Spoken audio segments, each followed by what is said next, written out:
once you got done with the hike for the day, it was kind of like the real adventure began, because then you were sleeping in something so very different. You were eating all this different food. You even wore different things. The way that they did their everyday stuff was so different that I found that really a fun addition to an already beautiful hike. It's fun. And if you can embrace it and just embrace the unknown, it's wonderful.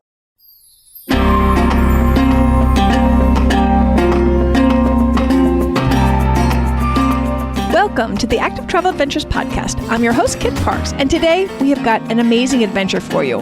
And it has it all. It's got beautiful scenery, exotic culture, exquisite food, and that delicious sense of being just outside your comfort zone almost the entire time that makes for a truly awesome adventure.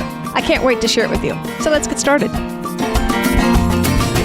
We are lucky enough to have Sherry Ott with Ott's World back with us today. We first met Sherry in episode number 40 when she talked to us about her trek on St. Olav's Ways in Norway, which I got a lot of great feedback on. Welcome back to the program, Sherry. Thank you so much. I'm so happy to be back. So Sherry, today you're taking us on the other side of the world. How about giving us a brief overview and tell us what we're going to be talking about? Yeah, we're talking about another kind of, famous thru hike called the Kumano Kodo. It's set in the Kii Peninsula, which is a little bit south of, or directly south of like Osaka. And it's an ancient pilgrimage. And the idea is to go to these 3 shrines, holy shrines, and kind of, sort of in the same vein as the Camino del Santiago. But that's what, I think we'll talk about that as far as like how it's really different. But it is a pilgrimage like the Camino del Santiago.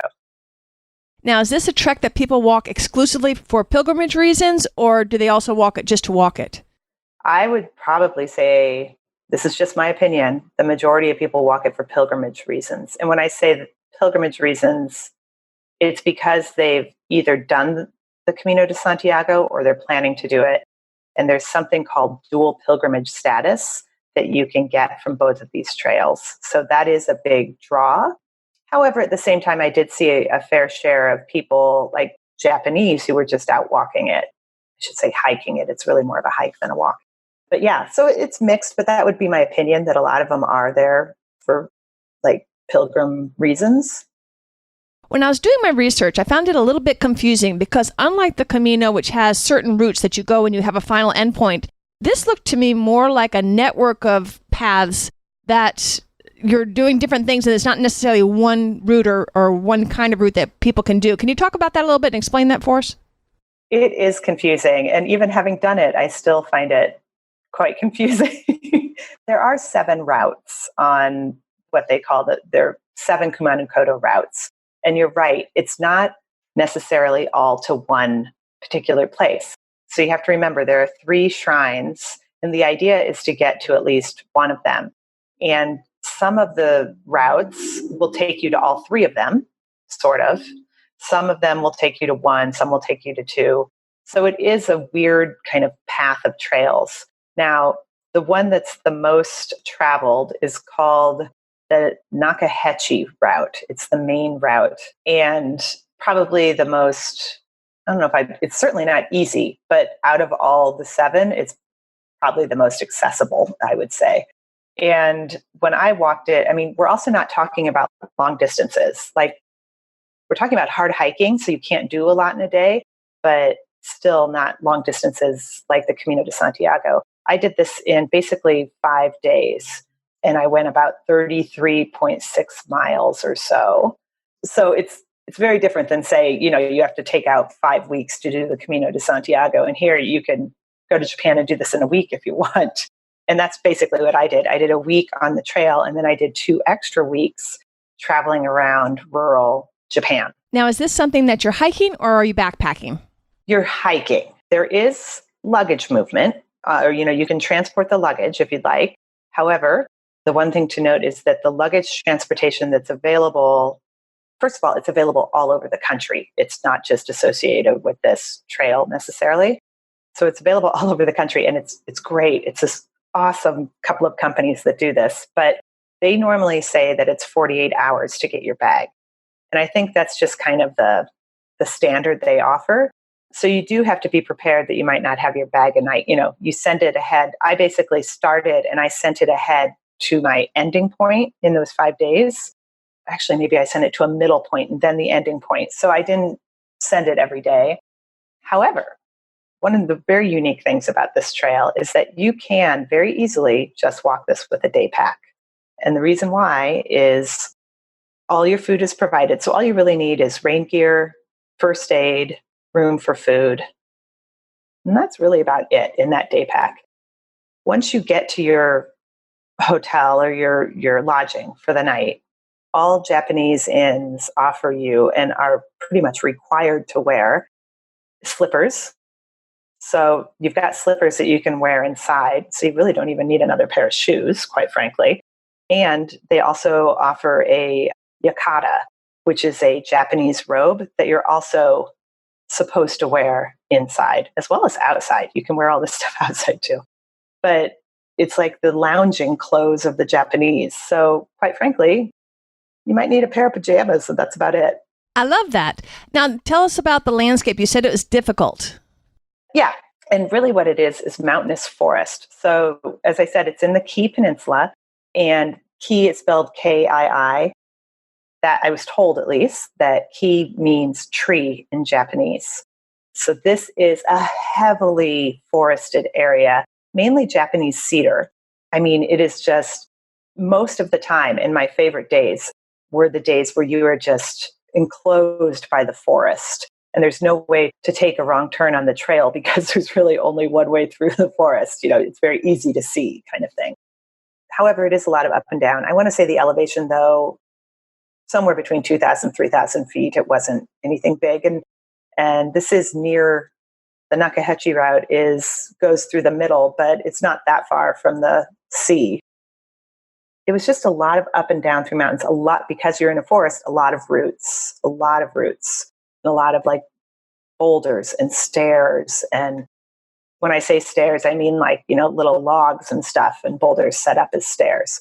So it was proper hiking path. And I think like the most I did in a day was around 9 miles, and I was just spent because it's so much up and down. Now, is it a crowded trail? No, not at all.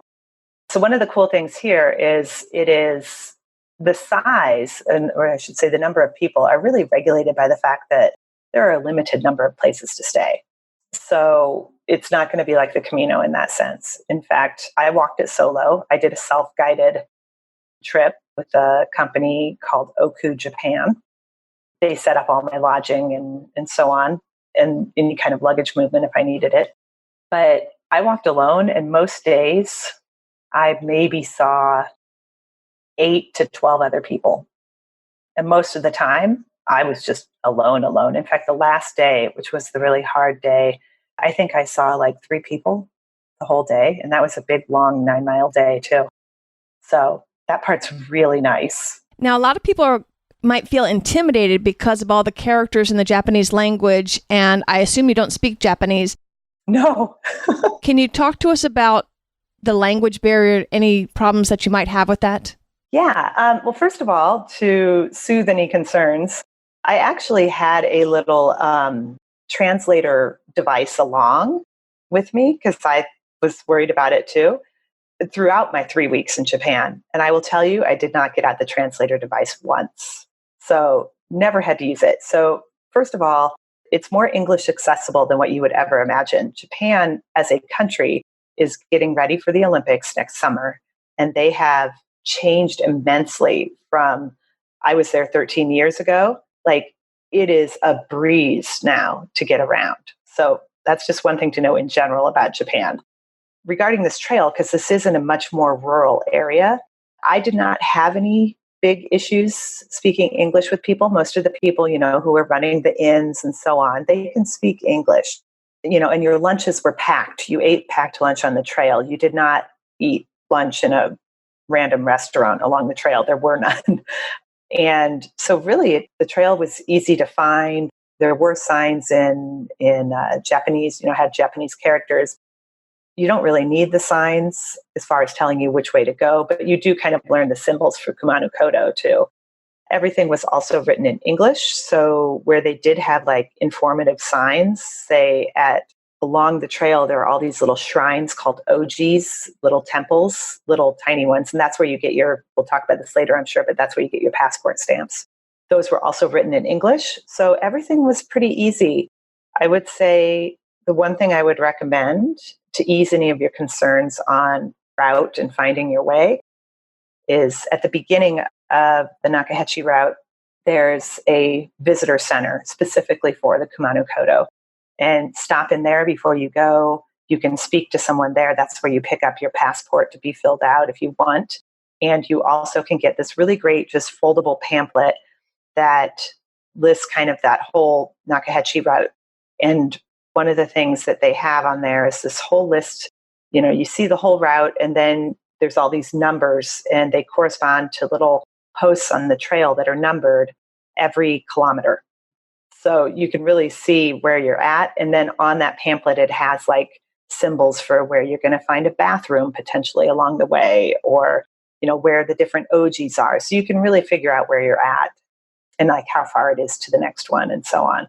So it's pretty easy. I really had no issues with speaking and understanding people. While we're on the subject of passports, how about explaining that in case some people are thinking about the thing that you show the officials at the airport? Oh, yes. So this is like a pilgrim passport, much like the Camino del Santiago. It's a little paper trifold or whatever document, about the size of a passport, I suppose.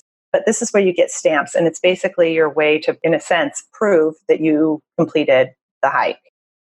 So the idea is that there's a little ink blotter and stamp at each of these ojis along the way. And there are lots of them. So you actually stop and you just stamp yourself, basically.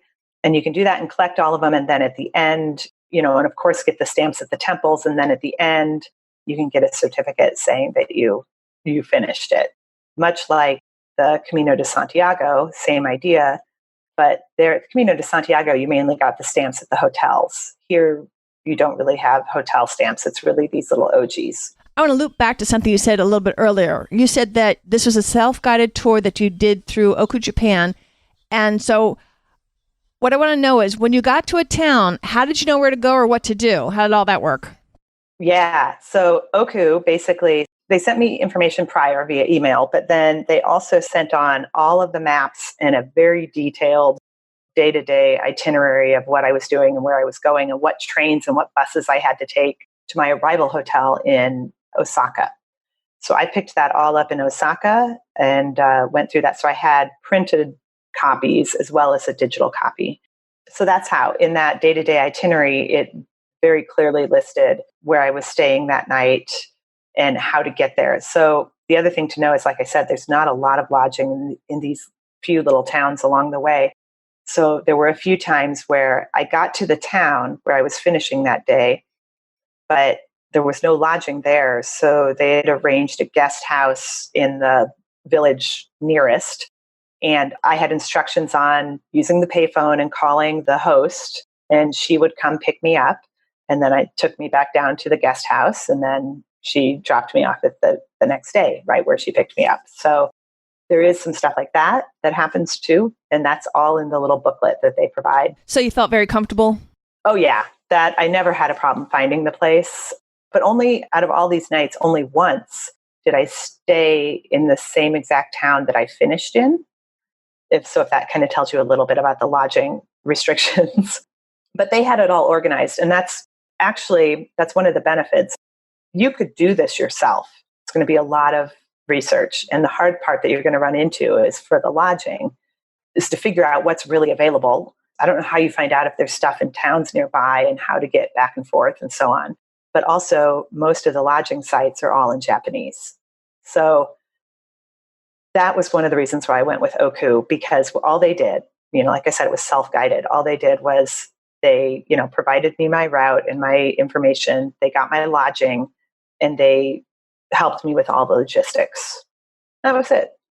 That's similar to the West Highland Way, episode number 3, where I would stay in these little villages that there may only be one option and sometimes no options. And so to figure out the logistics would be a nightmare. Yeah. So I really like using the self-guided tour companies. They can save you so much time, and they know where to go. They know the good places to go. Yeah. It really, really does. I mean, I couldn't have figured all this out I could have, it just would have taken forever. I just want to get there and go do the hike. I know. I just want to get there and do it. And it's, it's reasonable. And you kind of have a lifeline to call. One of the cool things about Oku, they're one of the bigger operators for self-guided on the Kumano Kodo. And they're the only operator that has an actual office on the route. Oh, that's cool. Exactly. And in fact, that office I actually stayed at the office one night. Yeah, that was my lodging one night because once again, they were kind of filled up and they put me in there and it was really cute. It was like a little ryokan. I had the regular mats. I slept on the floor. They set it up beautifully. It was so great. Well, while we're talking about lodging, how about telling us about the kind of places that you stayed in? Yeah, I really had a variety and I liked that about this. The first night I stayed at a guest house, which was really just a person's house. It was a retired couple. They were very well traveled, so she spoke English quite well. And I stayed upstairs in one of their spare bedrooms. But she had the bath all drawn up. They call it, I guess it really wasn't an onsen, but she had this hot bath all drawn for me, which is very much a ritual in Japan to do a bath in the evening. She cooked for me. She made my packed lunch. She was great. So that was a really cool experience because you really were in someone's house. I mean, I ate in their dining room. That was the first night. Let's see. I stayed in the office one night, which was way more of like a traditional, what they call ryokan, which is made with the tatami mats, I think, the traditional Japanese mats that you sleep on or that what do I want to say? There's no actual furniture really like sitting upon it. Is that almost like a futon mattress on the ground? Yeah. The tatami mat is like the first kind of mat and then they put the futon on top of it. But yeah. So all very much, no furniture, just really low little table and a little slide-in chair kind of. That was great. Super. I did have one night in a much more, say, high-end ryokan that was also an onsen. So an onsen is a hot spring, typically hot spring water, which you'll find all over Japan because it's volcano landscape, basically. So many hotels will have these onsens, which they basically pipe in hot spring water into a men's and a women's onsen, which is a public bath. And so they certainly did this at that kind of higher end hotel, but they also, was right outside was the river. My view looked out on this river and the river was a hot spring. So it was a warm river. So you would also see people sitting in the river getting the same benefits kind of. But that hotel, it was a ryokan. So you had the mats and so on. And it was so fun that I ate at that hotel too. And it was amazing. At one point I counted 18 little dishes in front of me. And it was just me sitting at my own little table on the floor in my yukata robe, because that's how you're supposed to do it. And I had no idea what I was eating, but I had so much fun. It was just such a neat cultural experience. So I was really happy to do that. I was there a couple of nights. And the other times too, I stayed at some other kind of, I would say, mid-level ryokans with onsens. So it was a really lovely mix of lodging. That sounds like so much fun. Now let's talk about the onsens. I know that there are certain procedures you have to do. Can you tell us a little bit about that? Yes, they do. And some of them actually have very detailed instructions for the tourists. I've heard that they don't think we wash good enough. No, it is really, like I said, it's a ritual. And I was talking to a local there, and they do this every night in their home too. The family does a bath, basically. Anyway, the onsens, yes, the ritual is that it's a public bath. It is split between men and women, but the first thing to know, and there's really no exception to this rule, you're going to go in naked. So you go into the little women's onsen in your yukata, you take off your yukata and you go into the kind of the shower in the onsen area and, or the bathing area. And there's like a row of shower heads and mirrors and little plastic stools. So you sit on the stool and you take your shower, you rinse off. You have to rinse off before, wash your hair, everything. Then you get into the onsen water, which is really hot. You stay in there as long as you want. And then you get out and you shower again and go get dressed. But, like I said, this is public. So this is a big area. You're showering in front of people and so on. I actually embraced it. I loved it. And I will tell you, you should be able to appreciate this.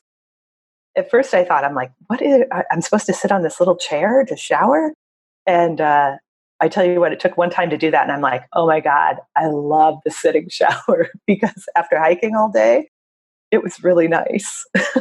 I'll bet that did feel great after a day of hard hiking. Yes, it did. In fact, there was a few days I did the onsen and I was just so, relaxed, but yet also exhausted still. I went back to my little ryokan room with no furniture and I just laid on the mat. And then I found it really, really hard to get up. So that's the only bad part about that. But, there were times where I'm like, God, I wish I just had a chair. So it was easier to get up off the floor. But it was super. Made it all the better. You mentioned the 18 little dishes. How about talking about the food for us? Oh my God, the food. It was so good. From the home cooked stuff that I did in the guest house to the ryokan food, it was all delicious. You need to go in with an adventurous food attitude, though. I will tell you that. Like, I'll eat anything. The other piece is, I didn't know what I was eating probably more than 50% of the time. Like, I didn't know if it was, is this fish? Is this, I had no idea what I was supposed to do with the stuff and all the procedures around it. So lots of times at the ryokans, when you have a culture or you have a dinner at the ryokan, there's a lot of process around that too, which I had no idea what I was doing. Lots of times they'll set all these dishes out in front of you, and it's not just, we think of sushi. Yes, there is some sushi, but most of it's all this other stuff that we've never seen before because they don't have it at our Japanese restaurants. And lots of times they'll have, like, they had a hot plate and they'd light the little burner, and then I'd sit there and I'd think, well, what am I supposed to do with that? Like, I don't know what am I supposed to put on this hot plate? Or they'd have a hot pot or whatever. And you try to ask. That was probably my hardest conversations, were with the women trying to serve me these big dinners. Their English was a little bit more limited, but you could normally charade your way through it. So one time in particular, I remember I had this hot plate. I had a plate of what looked like raw beef, and I had an egg a whole egg in a little saucer. And so she starts up the hot plate and I'm like, okay, what am I supposed to do? So I try to motion, what do I do? And she motioned this all out to me. I'm supposed to take the beef, put it on the hot plate and cook it. I'm supposed to take the egg, crack it into the saucer, take my chopsticks, stir it up so it's kind of mixed. And then I thought she was going to tell me I was going to put the egg on the hot plate, but no. Then she says I'm supposed to take the beef off the hot plate once it's cooked, dip it in the raw egg, and eat it. And I'm like, really? So I must have asked her it probably 3 more times because I had to make sure I was doing it right. But yeah, so it's fun. And if you can embrace it and just embrace the unknown, it's wonderful. And I would say 95% of the stuff I loved. There were a few things that, due to texture, I was like, ooh, not my thing. But it was just great to try everything. And were they welcoming and helpful in your clumsiness? Oh, yes. I think they loved it. They would always just kind of giggle and they were funny. But yeah, totally. And they did try to, I noticed they definitely tried their best. And when they knew there was clearly an English speaker, they would put the best English speaker they had with you. So it was really cute. Outside of the people that you met in the inns and in the restaurants, did you have much local interaction? A little bit, but I'm just trying to think. Maybe not as much as what you would on the Camino de Santiago, only because there weren't towns in between. You hiked all day from one town to get to the next town. So it's not like you had interaction in between. However, I guess you did in some ways. So I remember specifically meeting, and they were so cute. There was a hiking group, about maybe 10 to 12 people, once in front of me as we were going up this pass, and it was switchbacks. It was going to be switchbacks. We hadn't got to it yet. And I didn't know where they were from, but I come to learn that they were Japanese. And these 2 older ladies were in the back. And before we started up the switchbacks, I caught up with them, and they were standing there with their guide, getting something out of their backs. And their guide spoke English, so he translated for us. And they were getting out chocolate, and they offered me chocolate. And then we stood there with the guide and fumbled through a little conversation. and I learned their ages, and they said they were like in their 70s. They were so cute. And they were walking this, and this fall they were going to be doing the Camino de Santiago. So we talked a little bit about that. They were really cute. I had my picture taken with them at the top of the pass once they got up there. And so that was really fun.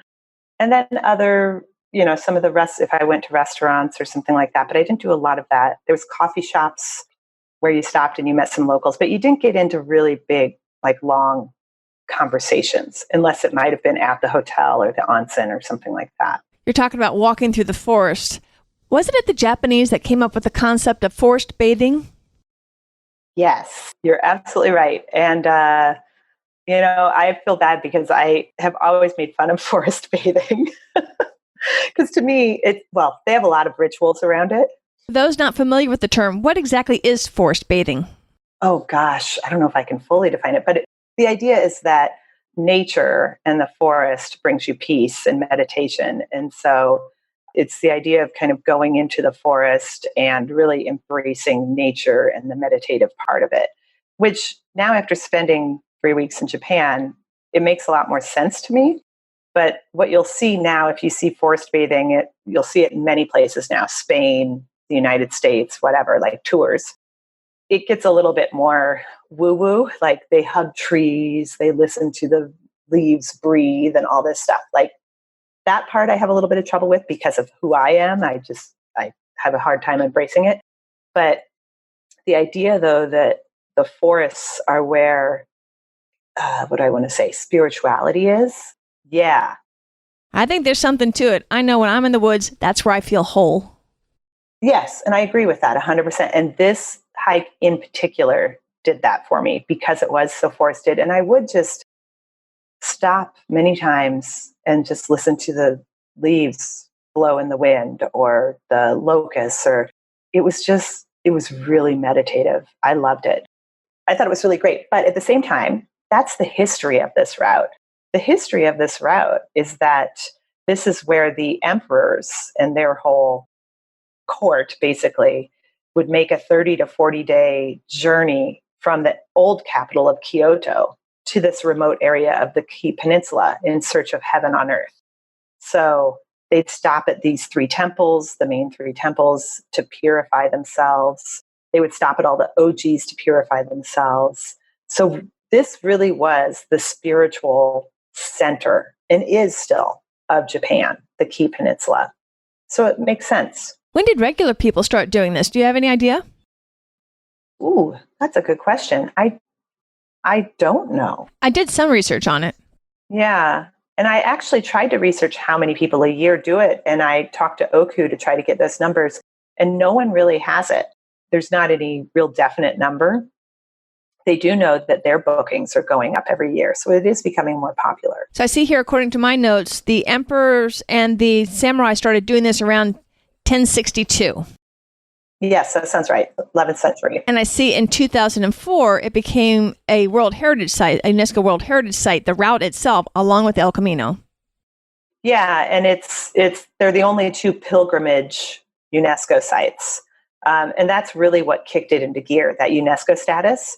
At the same time, I don't know if it was 2004 or a little bit later, then the Kumano Kodo and the Way of St. James, or the Camino de Santiago, decided to partner and offer this idea of a dual pilgrim status.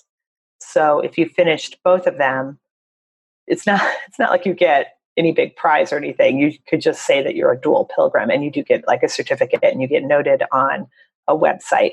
But there are rules, of course, to having to complete so much of each before you can get that status. Okay, so that explains why so many people are doing both. Yeah, totally. And even the passport, it's a dual pilgrim passport. So on one side, it's all Kumano Kodo. On the other side, it's the Way of St. James. How interesting. I didn't know that. Yeah, so they've partnered pretty closely. I think the thing, though, is, and it is really cool, I love the idea of doing both, but the potential issue is people who do the Camino and then they're like, oh my gosh, I want to do the next one. And they hear that this is like a sister pilgrimage to that. The problem is that it is nothing like the Camino de Santiago, except for the fact that it's a pilgrimage and a UNESCO site. Because I've done both now, and it's it's just nothing like it. It's much harder. You can't just walk it alone. You have to plan ahead. You can't just show up in town and go like, hey, where am I going to stay tonight? It's just different. The logistics are different. It's much shorter. So it's just a good thing to know if you're going to try to do both, but it's totally worth it. Since lodging is limited, do you know if actual backpacking is permitted? Can you camp? Someone asked me that recently. I don't actually know. I'm going to guess the answer is no. And I'm guessing that, though. I have to look it up. Only because Japan is very rule-based. And I can't imagine they would let people sleep anywhere like they do, say, on St. Olav's Way in Norway. That's just free camping anywhere. But they're very, very rule-based. So I would be surprised and I never saw anyone camping. I believe there are some campgrounds in some of these towns, but even that needs to be reserved. Let's get back to the forest itself. I imagine there's lots of birds. Did you see much other wildlife? There are a lot of birds. You hear a lot of birds. I saw birds. Was there any other wildlife? I don't recall seeing any other wildlife now that you say that. Nothing sticks out to me, actually. Not really. No. Sadly, that's an answer I hear more and more from my guests. But I think, too, also the wildlife kind of avoids where the people are if they've got other options. Yeah, they know. I mean, that area is so forested. Trust me, there's wildlife in there. And when did you go? And would that be a time that you would recommend people to go? Yeah. So first of all, you can walk it all year, at least the Nakahechi route. I went at the end of May, and it was warmer than I would have liked, but that's just me. I think I run hot. So the thing, though, to know is that there are some times you want to avoid. So cherry blossom season, it'll be crowded, as well as they have something called Golden Week, which is a national holiday in Japan, which is I think it's normally the first week or first half of May. So originally I was going to go in the first half of May. And when I talked to Oku, they're like, oh, we don't recommend that you go during that week, during that time.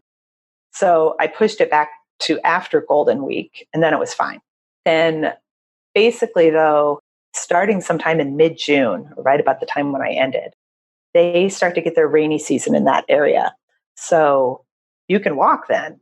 It's just going to be a little bit more unpleasant, and it will be really slick with all those roots. So I personally think, kind of this April, May, maybe even March, April, May would be good. And then, of course, the kind of those fall months. Now, these are Japanese cedars, so that's great. They have leaves. They will change some color, but don't expect for that to be in like October during our fall. I asked everyone there, like, when is your fall? Or I asked if they had fall. And they said, oh, yes, we do. And I said, oh, when is it? And they said, end of November, December. And I'm like, oh, okay. So, you could see some leaf change there at that time. But I also think September is a good time to go. Anytime, once you kind of get past that rainy stuff, I think in June, July, August. So don't go to expect like main color or anything like that. But there is some change of leaves. It might not be the cedars though. But I have seen pictures of some of the areas that can be quite beautiful if you catch it at that right time. Sherry, you've hiked all over the world. Yes. This is a two-part question. Number one, how does this particular trek compare to some of the other hikes that you've done? And number two, who do you think this trek is for? This is definitely in my top 3 or 4, probably my top 5, let's say, of which the Camino is in there just because it's so unique. St. Olaf Ways, I love. The Annapurna Circuit is probably in there. And then the Cami de Ronda and this.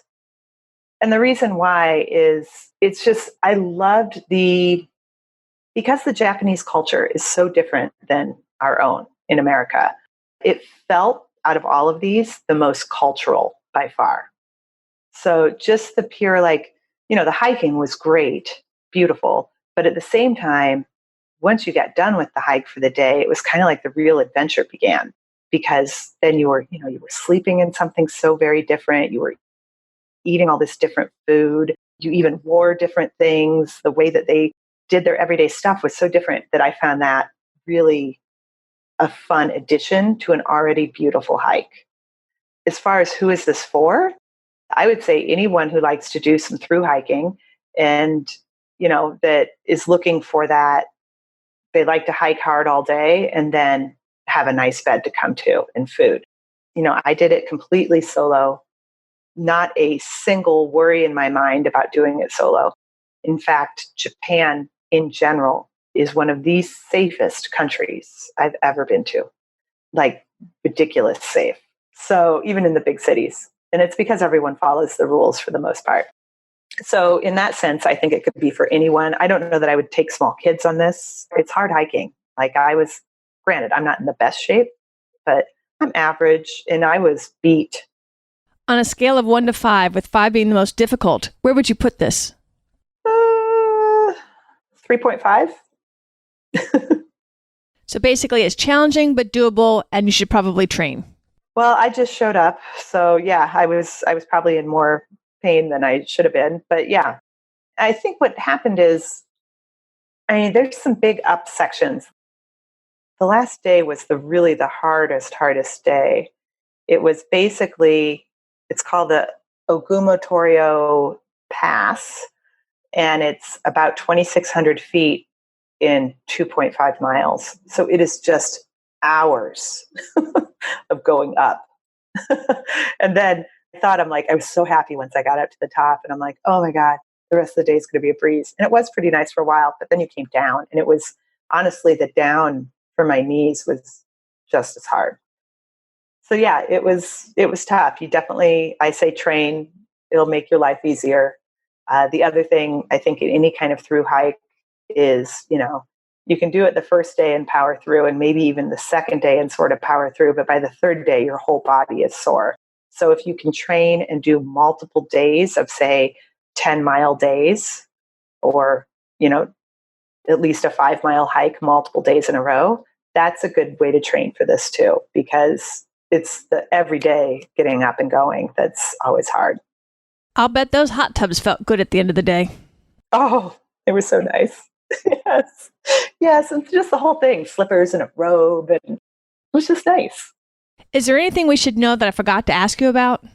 Oh, well, we didn't talk a lot about the religious aspect of this. Obviously, I didn't go for the religion, but the whole idea, Kumano, is this combination of the two main religions in Japan, which is Shintoism, and Buddhism. And this is just good information for anyone going to Japan. Shinto normally has shrines, and they basically worship nature, like mountains and animals and, water and this kind of stuff. It's very natural. It kind of comes back to that forest bathing in a way. And it's very much for the current life. So what you'll see is at the shrines, the Shinto shrines, is they have weddings there, or corporations go and have ceremonies there for good luck, profitable in the next year kind of thing. Whereas then the Buddhist temples, they are all about the afterlife. So what this Kumano religion is really the combination of Shinto and Buddhism. And so that's really what this trail is about. It has a little bit of both. And as you go, you learn a lot about the worship there and how that works. It's very non-intrusive though, too. Like you can get into it or you don't have to. But it's neat when you go visit when you make it to these 3 temples, the main temples, you'll see a bunch of locals there that have driven there, not necessarily hiked there, going through all the rituals, and you'll learn all about that. So I thought that aspect was all really also very cultural and very interesting. And then one other thing that I would say that I thought was really cool that I did one day, it was supposed to be my rest day, but I ended up doing this special kind of side hike through Oku, Japan. And I think they're the only ones that offer this. But I went hiking with a monk that day. What a cool treat. Yeah, it's the monk is called a Yamabushi monk. And it was really fun. The cool thing about these monks is, for this religion, this combo religion, is they're just regular people. They live in their homes. They have regular jobs. The one that we went walking with, I went with another person. His name was Katsumi, and he actually owned a cafe there in one of the towns. by the temple. And they basically follow both Shinto and Buddhism. But to become a monk, a Yamabushi monk, they have to train and worship in the mountains for years. So he was actually an adventure travel guide, a certified guide and kayaker, adventure kayaker, and all this stuff. And then he became a monk. He studied for 6 years. So I went on a 6-mile hike with him, basically. And he wore his traditional dress, which was really interesting. I think I included some pictures of that. But it was a really fun way to learn more about the spirituality of the trail and this idea to me of nature as your religion in a way, which I can really get behind. I love that. But he would chant at every OG we'd come to. He would chant. He had a conch shell that he showed us that he blew, and that's how they communicate in the mountains. It was beautiful. It was really beautiful to be able to ask him all kinds of questions, not only about the spiritual stuff, but just about Japan in general. What surprised you about this trip? I think probably one of the most surprising things was really how few people I saw on the trail. I too went in with the idea that I think this is kind of like the Camino de Santiago. So, quickly I started realizing that it's nothing like it. But yeah, the fact that I really was so alone most days. I'd stop and eat my little packed lunch of sushi and rice at a waterfall, take off my boots and, put my feet in the waterfall, cool them down, and I wouldn't see another person. Is there anything you wish you had known before you'd gotten there? Not really. No. I wish I had trained better. I always wish that, though. Now, this isn't about the trail that we're talking about today, but it's just a general travel question. You have been pretty much nomadic for over 10 years. What is it about travel that propels you or makes you tick? Oh, there's lots of things about it. For me, it's a very personal thing. It's when I'm at my happiest, is when I'm on the road, without a doubt. And I don't know if that's just because, you leave all the other stuff behind for a while and, you can kind of forget about it. I'm sure that has an aspect. But in general, for me, travel is about understanding. It, for me, satiates my curiosity. I'm a very curious person. And I want to understand how other people live and get around and worship and all of that stuff. I'm fascinated by that. But I think overall, it provides you with an understanding and a kind of an empathy for the world that you don't get otherwise. I mean, I think it's so very important for us all to get out and actually see things for ourselves and form our own opinions, as opposed to what we see on television or movies and all that about a particular place or culture in general. Before we started this, you and I were talking about the Middle East. I think the Middle East is a great example of this. I've been to the Middle East a number of times, and by far, if anyone asks me, who are the nicest people in the world, I'm going to tell you the Jordanians and generally the people of the Middle East. I've never been so welcomed, so safe. That surprises people. But I say go out there and experience it for yourself and see what you think. It gives you an incredible understanding of the world. And does travel change you in some way at all? Yeah, of course. I think so. I think when you get more educated about other cultures, of course, it changes you. Where I think it's really easy to sit back and watch TV and news and form an opinion based on that. Going there and seeing it for yourself and seeing that, what, we all really just want the same thing. We all have the same struggles. It makes you feel more connected to this world. I couldn't agree more. And now you're an adventure traveler. What is it about adventure travel that rocks your boat? What's the appeal? Ooh, I love the challenge. By far, I love the feeling of being on that edge of something that scares me, intimidates me, and something that excites me at the same time. And when you can finish something like that, whether it's a hike or a bungee jump or a road rally race, it is the best, most empowering feeling in the world. That's exactly what I try to tell people on this show, and that is my mission, and the whole reason I do this show is so that people will feel that feeling. Yeah, it is. It's a beautiful feeling. It's like an adrenaline rush when you run a marathon or something. It's incredible. Absolutely. Now, Sherry, if people want to follow you on Instagram or check out your blog, what's the best way for them to reach you? Tell us a little bit about Ott's World. Yeah, so ottsworld.com. I am coming up in September on my 13th anniversary of the blog and me quitting my job to travel, which is crazy to me because I was in my corporate career for 14 years and now I'm 13 years doing this. And I'm like, oh my God, I never would have guessed. So with that, I am going to have a big giveaway for my 13th blogiversary, I'm calling it. You should check it out. Go to my website. What I'm going to be doing, I have to still kind of work out a few of the details, but I'm going to be giving away 13 days of prizes. So it's kind of like, someone told me it was like Oprah. And the prizes are awesome. I've got some really great brands. What I've done is I took a look at the 13 years of travel and really thought about what are the brands that I've used from that day one. What are the things that I really, really love that I take with me all the time and talk about? And I approached those brands and they're working with me. And so I'm going to be giving away things as big as like an Eagle Creek suitcase. I've used Eagle Creek my whole 13 years, as well as things for hiking. Hopefully some hiking boots I'm working on, hiking poles. I've got some great photography stuff. So all of this is going to be given away in the month of September. So check that out if that works out. Other than that, I've started running my own tours occasionally, not testing it out. I want to go on your Ireland trip. Yeah. Well, I'm going back to Ireland in October this year. There's still a couple spaces left on that. That's what I'll be in the Middle East, so I can't go on that one.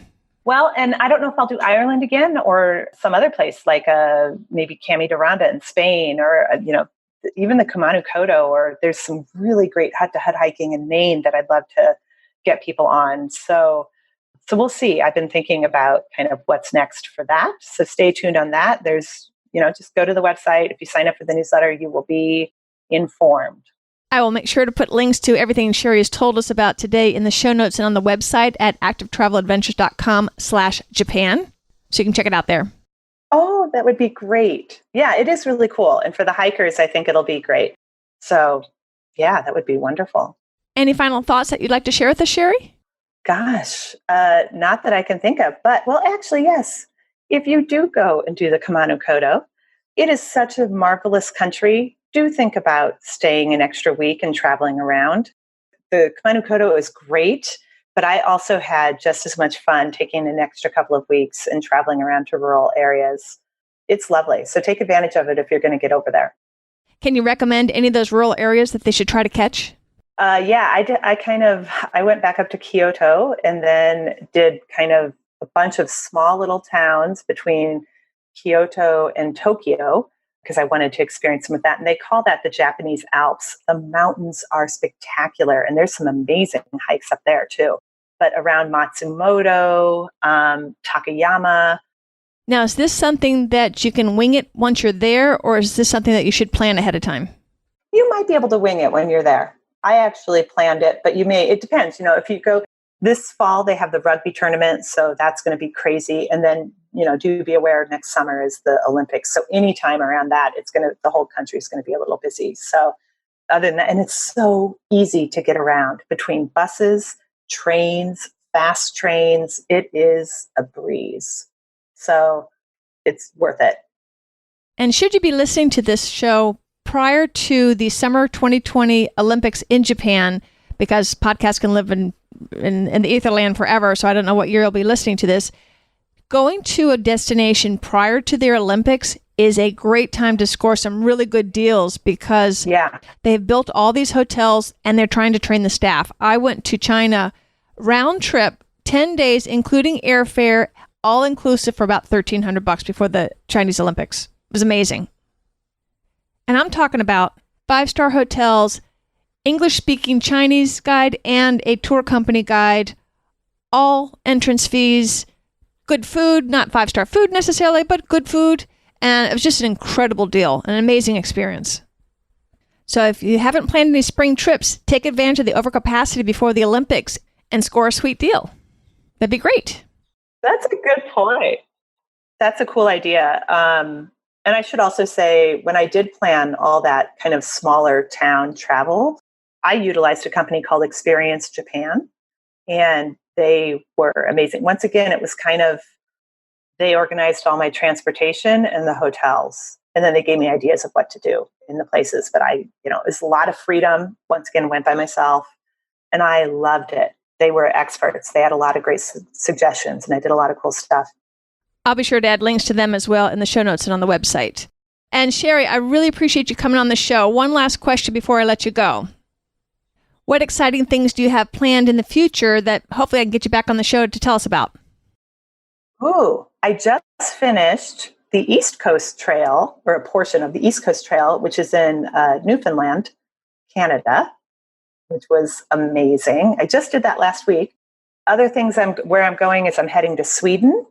Going to do some hiking in Sweden, but kind of in the middle of the country.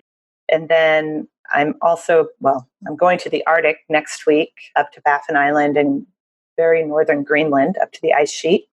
Where else am I headed? Those are some of the main adventure, I would say, areas. And don't we all want Sherry's life? Yeah, I constantly have a suitcase packed. That sounds great. We'd love to have you back on to talk about your other adventures. Yeah. Well, thanks so much for having me. I love being on this. Many thanks again to Sherry of Ott's World for joining us on the program today. And I want to clarify something that might be a little bit confusing. I rearranged this show after Sherry said about her giveaway because I want to make sure you knew about it. So you may have heard on the last show that we were going to be going whitewater rafting through the Grand Canyon. I did postpone that until next month. So some of my outros on some of my episodes are going to be off because of that. So anyhow, I apologize for any confusion there, but it'll all work out within the next month. But I did want to make sure that you had the opportunity to win some of Sherry's great prizes. Next, I want you to think about something for a minute. How much have podcasts changed your life? I know they have totally revolutionized my life. They revolutionized how I learn things and how they motivate me. And it's just been a tremendous asset to my life in the last, I guess, maybe 4 years since I discovered them. So I'd like to ask you, I already know you know how to do podcasts because you're listening to this, but you probably have a friend or two that are clueless and they don't know what they're missing. How about next time you see them, particularly if they're adventuresome, grab their phone, show them the podcast app. If not, download it for them. It doesn't cost anything. And then subscribe them to the Active Travel Adventures podcast and hopefully too, the Adventure Travel Show podcast, and then show them how to listen to it. Listen, it may not be their podcast, but you could be opening up the whole world to them. So I'd like to ask you a favor. Please do it and let me know how that works out. Next Thursday on the Adventure Travel Show podcast, I have a really interesting episode on travel insurance. I was like, that sounds boring. It's actually not. And I was shocked at how ignorant I was until I did the interview with Phil at World Nomads, because I was much more clueless than I thought. So I think that's worth a listen next week when that comes out. And then the following week, back again here on the Active Travel Adventures podcast, we're going to go explore the Wind River Range in Wyoming. A super exciting episode. So I can't wait to share all that with you. And I really appreciate you listening. Until next time, this is Kit Parks. Adventure on.